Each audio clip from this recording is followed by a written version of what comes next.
চাচাদের গালাগালি করেছে, ও আমার দাদুকে গালাগালি করেছে। খুদার কসম বলছে ওকে ছেড়ে কথা বলবো না, ওকে ছেড়ে কথা বলবো না। শওকত মোল্লা যদি বাঁচতে চায়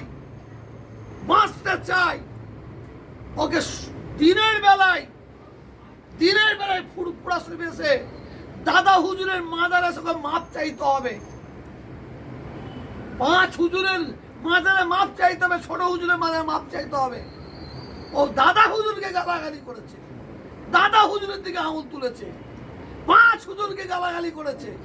তুই আব্বাসকে বলকে যা, নওশাদকে বলকে যা, তুই কাসেমকে বলকে যা, তুই তার মুরব্বী দাদা হুজুরকে বললি। ভাঙড়ের মানুষ ক্যানেগের মানুষ আমাকে বলে গেছে, হুজুর আমাদের রেশন কার্ড করে দেয়নি, এই কাজটা করে দেয়নি, সই করে দেয়নি, আমাদের উপর জুলুম করে সব সহ্য করেছি আমরা এবারে দাদা হুজুরকে কতটা ভালোবাসি তার প্রমাণ দেবো, 5 হুজুরকে কতটা ভালোবাসি তার প্রমাণ দেবো। আমরা সব সহ্য করতে পারি। ভাঙড়ের দাদা হুজুর 5 হুজুরকে বেলা মুড়ির মুতা কেন্দ্রে বলছে, মহিলারা বলছে হুজুর দাদা হুজুরের বদদোয়া লেগে গেছে, দাদা হুজুরের বদদোয়া লেগে গেছে। হুজুর আমরা সব সহ্য করেছি, এ সহ্য করবো না, এর জব শওকত মোল্লা পাবে। আবার শওকত মোল্লা, আমি এইসব বলছি তো, আবার কিছু ইঁদুর মার্কাকে ছেড়ে দিয়েছে। তারা ও বলতে ওদের হাঁপে গেছে, ও আবার কিছু মালকে ছেড়ে দিয়েছে।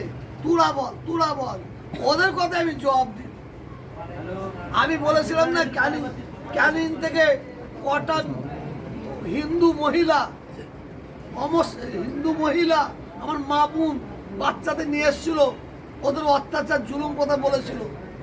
আবার ও বলছে মিথ্যা কথা, ও আবার এক জায়গায় বলছে এটা মিথ্যা কথা, যদি একটা দেখাতে পারে আমি পার্টি করা ছেড়ে দেবো।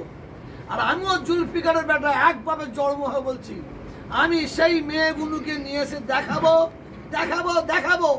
শওকতকে লিখে দিতে হবে, তাতে ঘরে খুন করবে না তো, ও খুন করবে না তো, তাহলে মার্ডার করে দেবে না তো, ও কাউকে দিয়ে মার্ডার করে দেবে না তো। আর ওকে পদত্যাগপত্র লিখে রাখতে হবে, যেদিন বলবে সেই দিনই দেখাবো।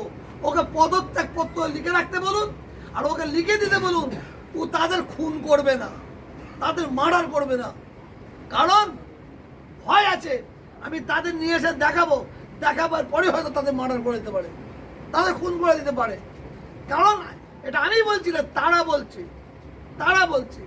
আবার একটা মহিলাকে দিয়ে বলাচ্ছে, উনি চ্যালেঞ্জ করছে, লিখে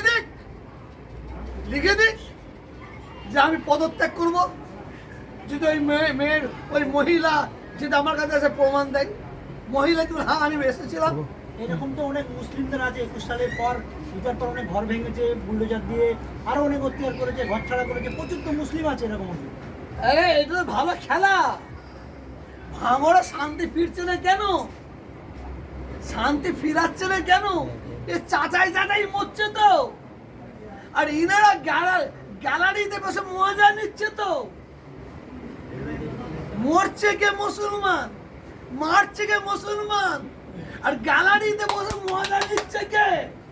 কিন্তু গ্যালারিতে বসে মজা নিচ্ছে, হ্যাঁ আমি কোনো জাতকে নাম ধরে বলবো না, মজা নিচ্ছে সারা বাংলায়। আজকে বাংলায় এই সরকার দাঁড়িয়ে আছে এই মুসলমানদের অবদানে, আর সেই মুসলমানদের নিয়ে ফুটবল খেলবে, এ হতে পারে না। আমি তোহা সিদ্দিকীকে খাসির বিরিয়ানি খাওয়াবে, মুরগির বিরিয়ানি খাওয়াবে, চাপ খাওয়াবে, রিজালা খাওয়াবে, আর আমার পাশে আমার এক মুসলমান ভাইয়ের গলায় পা দিয়ে ডলবে, আমি ওই খাওয়াই পিচ্ছাপ করে দিই। শুধু মুসলমান নয়, আমি মুসলমান হয়েও আমি মানুষের প্রতি অত্যাচার হবে, কোনো মানুষ সহ্য করবে না। যাদের গায়ে মানুষের চামড়া আছে তারা প্রতিবাদ করবে। এবার ক্যানিং ভাঙড়ে প্রতিবাদ করতে পারছে না কেন, কিসের জন্য? জীবন যাবার ভয় আছে তাদের মার্ডার করে দিতে পারে। আপনি শওকতের ছেলে যেখানে, যেটা আজকে বলে গেল, ওখানে নাকি কি জায়গায় মৌখালি মৌখালি সব কি করেছে, হ্যাঁ ক্যাপে নাকি বললে সব জায়গা নাকি অধিকাংশ জায়গায় জোর করে নিয়েছে, অধিকাংশ জায়গায় জোর করে নিয়েছে, বলা গেল তো। এবার আমি আপনাকে বলবো, আমি কোরআন মাথায় করে বলতে পারি কিন্তু বলবো না, আমি আল্লাহকে শপথ করে বলছি যে যারা বলে গেল সব তৃণমূলের লোক, সব তৃণমূলের লোক বলে গেল, বলে হুজুর আমরা যদি বলি আমাদের নাম বললে ওরা আবার আমাদের প্রতি অত্যাচার করবে। এই তো আমার তো শওকতের সঙ্গে কোনো দুশ্মনী নেই, কোনো দুশ্মনী নাই। ও কি করেছে, কেন দুশ্মন লাগবে? কিন্তু একটাই দুশ্মন, ও আমার বাপকে গালাগালি করেছে, চাচাদের, আমাদের আল্লাহর মাহবুব বান্দাদের গালাগালি করেছে, দাদা হুজুরকে গালাগালি করেছে, তানাদের দিকে আঙুল তুলে কথা বলেছে, তানাদের দিকে আঙুল ছাড়বো না। তুই আব্বাসকে বল, তুই নওশাদকে বল, তুই কাসেমকে বল, আমরা একটা প্রতিবাদ করব। কেন এটা তোদের লড়াই, পলিটিক্যাল লড়াই। তুই আবার আমার বাপদাদা মুরব্বীদের বাপদাদাকে বলছিস কেন? এই এত মুসলমান ভাইরা আছে, আপনারা কি সহ্য করবেন? কথা বলেন, দাদা হুজুরকে গালাগালি সহ্য করবেন? পাঁচ হুজুরকে বুবা হয়ে আছে, কথা বলেন না, কথা বলেন। দাদা হুজুরকে ভালোবাসেন তো? দাদা হুজুরকে এই বেঈমান যদি গালাগালি দেয় আপনারা সহ্য করবেন? পাঁচ হুজুরকে গালাগালি দিয়ে সহ্য করবেন? বাংলার মানুষ এবার নাই বলবে, নাই বলবে।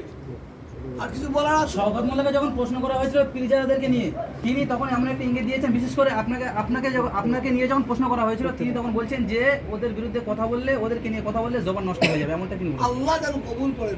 ও বলেছে ওদের বিরুদ্ধে কথা বলে জবান নষ্ট হয়ে যায় বলেছে? জি। আল্লাহ আল্লাহ আল্লাহ তুমি কবুল করে দাও, জুম্মার দিনে তুমি হাত তুলেছে আল্লাহ, সবাই বলো আমিন, সবাই বলো আমিন। আল্লাহ আমি বলিনি, ওই বলেছে ওদের বিরুদ্ধে কথা বললে জবান নষ্ট হয়ে যাবে। আল্লাহ বিচার তোমাকে ছেড়ে দিলাম, আল্লাহ আল্লাহ তুমি বিচার তোমাকে ছেড়ে দিলাম।